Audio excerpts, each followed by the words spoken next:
அஸ்ஸலாமு அலைக்கும். Hi friends, welcome back to Shabeena சமையல். இன்றைக்கான வீடியோவில் ஒரு டிஃப்ரெண்ட்டான டேஸ்டியான குலாப் ஜாமுன் கேக்கு. எப்போவுமே நம்ம குலாப் ஜாமுன் வச்சு குலாப் ஜாமுன் தான் செஞ்சுருக்கோம். இந்த தடவை குலாப் ஜாமுன் மிக்ஸ் வச்சு கேக் செய்ய போகிறோம். வாங்க எப்படி பண்ணலாம்னு பார்க்கலாம். ஃபஸ்ட்டு இதுக்கு தேவையான முக்கியமான பொருளை இந்த குலாப் ஜாமுன் மிக்ஸ் பவுடர் தான். இன்றைக்கி தான் இந்த பிராண்ட் தான் யூஸ் பண்ணியிருக்கேன். நீங்கள் எந்த பிராண்ட் வேணாலும் யூஸ் பண்ணிக்கலாம். இது எனக்கு ஒரு பாக்கெட் ஃபுல்லாகவே நான் யூஸ் பண்ணிக்கிட்டேன். எனக்கு கரெக்டாக 1.5 கப்பு கொஞ்சம் கம்மியாக வந்துச்சு. நான் ஃபுல்லாகவே ஆட் பண்ணிக்கிட்டேன். இப்போ பொடி பண்ண சர்க்கரை ஒரு கப்பு, சேம் அதே தான், ஒரு கப் யூஸ் பண்ணிக்கலாம். அதுக்கப்புறம் அரை கப் ரவை நல்லா பொடிசாக கொஞ்சம் மிக்ஸியில் போட்டு அடித்து எடுத்துக்கோங்க, அதையும் சேர்த்துக்கலாம். ஒரு ஸ்பூன் பேக்கிங் பவுடர், அரை ஸ்பூன் பேக்கிங் சோடா, இதெல்லாம் சேர்த்த பிறகு விஸ்க் வச்சு ஃபஸ்ட்டு ட்ரை இன்க்ரீடியன்ஸை நல்லா கலந்து விட்டுக்கோங்க. ஏன்னா குலாப் ஜாமுன் மிக்ஸ் பவுடரில் நிறைய கட்டிகள் இருக்கும், அதனால் கலந்து விட்டுக்கலாம் ஃபஸ்ட்டு. அதுக்கப்புறம் இன்றைக்கி ஒரு கப் பால் எடுத்திருக்கேன். இது கரெக்டாக இருக்கும். ஒரு கப் பால், அரை கப் பால் சேர்த்துட்டு ஃபஸ்ட்டு கலந்து விட்டுக்கலாம்.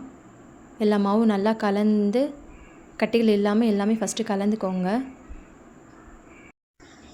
மீதி உள்ள பாலையும் கலந்து விஸ்க் வச்சு நல்லா கலந்து விட்டுக்கலாம்.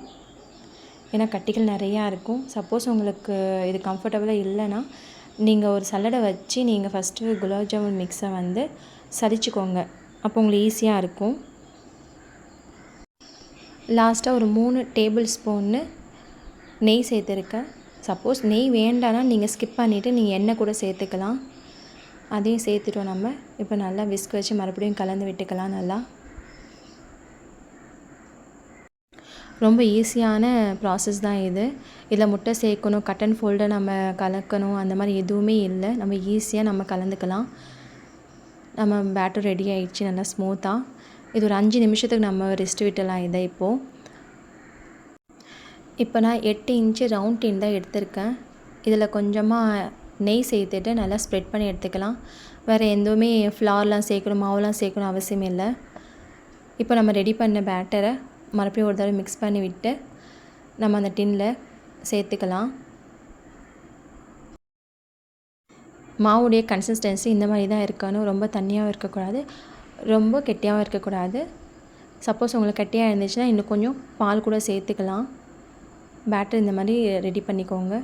பேட்டர் சூப்பராக ரெடி ஆகிடுச்சு. இப்போது ஓடிஜியில் 10 நிமிஷம் ப்ரீ ஹீட் பண்ணி வச்சேன். ஓடிஜியில் நான் 20 நிமிஷத்துக்கு பேக் மோடில் வச்சுட்டேன்.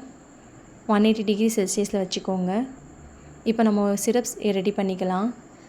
அரை கப் சுகருக்கு 1 கப் தண்ணி சேர்த்து நல்லா கொதிக்க வச்சு ஆற விட்டுடலாம். நம்மளுடைய கேக்கும் சூப்பராக சாஃப்டாக ரெடி ஆகிடுச்சு. இதே மாதிரி குக்கர்லேயும் பேக் பண்ணி எடுக்கலாம்.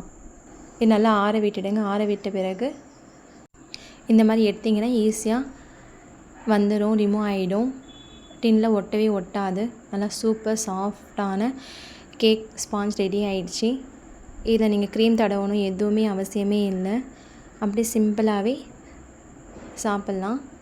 இப்போ நம்ம ரெடி பண்ணி வச்ச சிரப்பையும் இது மேலே ஸ்ப்ரெட் பண்ணிக்கலாம் எல்லா இடத்துலையும். நான் கார்னிஷ்காக பாதாமையும் பிஸ்தாவையும் நான் கொஞ்சம் எடுத்து ஸ்லைஸாக கட் பண்ணி அதை தான் கார்னிஷ் பண்ணியிருக்கேன். நம்ம ஸ்ப்ரெட் பண்ணிக்கலாம் ரெண்டுத்தையும். இப்போது நம்மளுடைய கேக் இப்போ சூப்பராக ரெடி ஆயிடுச்சு. சாஃப்டான டேஸ்டியான கேக்கு. எப்போவுமே ஒரே மாதிரி குலாப் ஜாமுன் வச்சு குலாப் ஜாமுன் செய்யாமல் இந்த மாதிரி ஒரு தடவை செஞ்சு பாருங்கள். அவ்வளோ சாஃப்டாக அவ்வளோ ஸ்மூத்தாக இருந்துச்சு அந்த கேக்கு. கண்டிப்பாக ட்ரை பண்ணி பாருங்கள். வேணும் இன்னும் கொஞ்சம் சுகர் சிரப் கூட சேர்த்துக்கலாம். டிஃப்ரெண்ட்டான குலாப் ஜாமுன் கேக்கு ரெடி ஆயிடுச்சு. ட்ரை பண்ணி பாருங்கள்.